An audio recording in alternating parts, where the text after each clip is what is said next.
imagine in every situation that appears to be adversity, to breathe and allow a new level, a new awareness of incarnation of love in your own physiology to occur.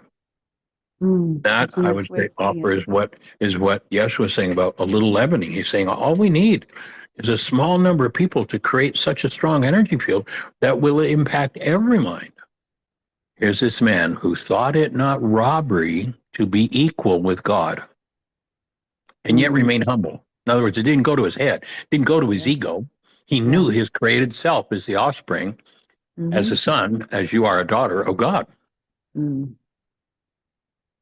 And in that, literally, love enters the world in a new form, at a new level of intensity.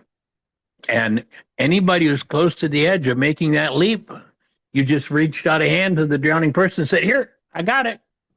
mm, You don't have to say a word. The person literally on the other side of the planet, on the level where we are creators, there's nothing we know of in the physical world that can stop the high energy wave that leaves the mind when we think a thought. Reach that hand out, and someone on the other side of the world goes, Oh, where did that idea come from?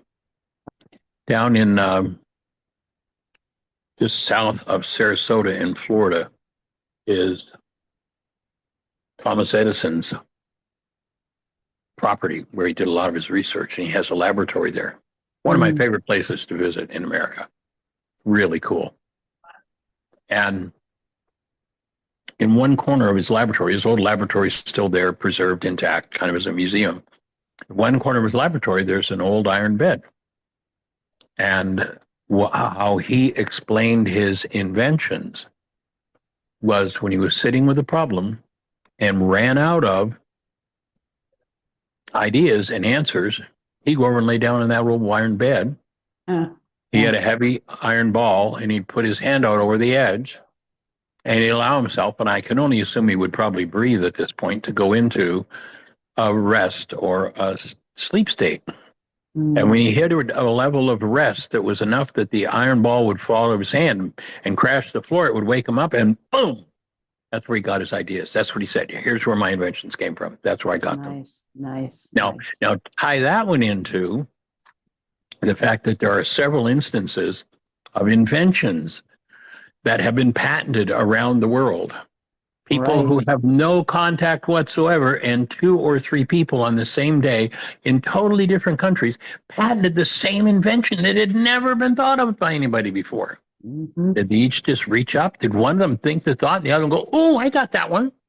On the other side of the planet. Again, nothing we know of can stop the high energy wave that leaves the mind when we think a thought. It is such a fine frequency, all so-called matter is transparent to it. The more clarity I have, the stronger I can stand in that connected space of being. Literally, the more intense the energy field is going to be that radiates from me carrying that message. And anybody that's working on that frequency, anybody that's approaching it, anywhere on the planet, can get that piece of the puzzle.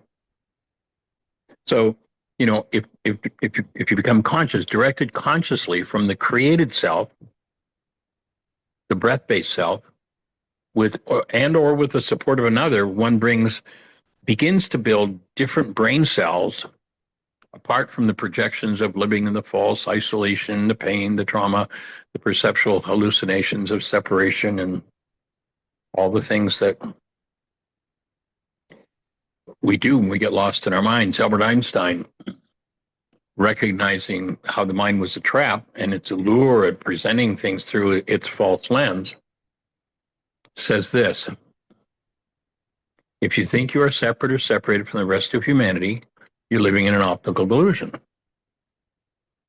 He goes on to speak about, and I don't have the quote in front of me, but basically he goes on to speak about our job as humans is to step into this space of compassion for every person on the planet.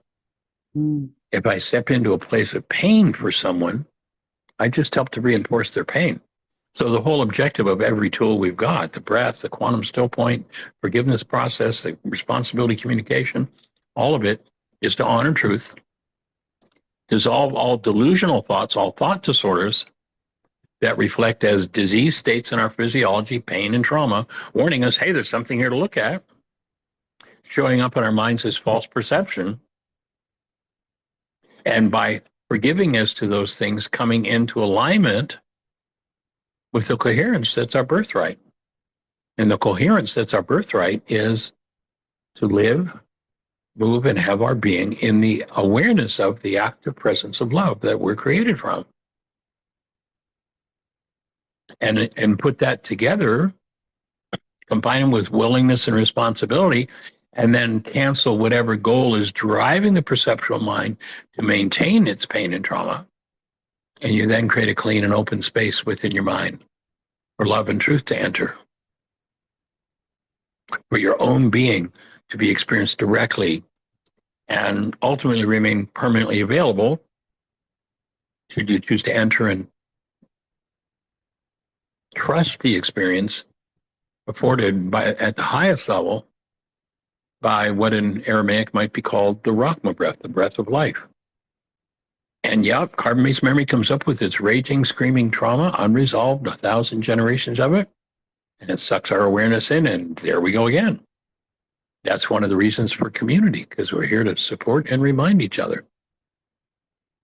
Remind into Christ's mind.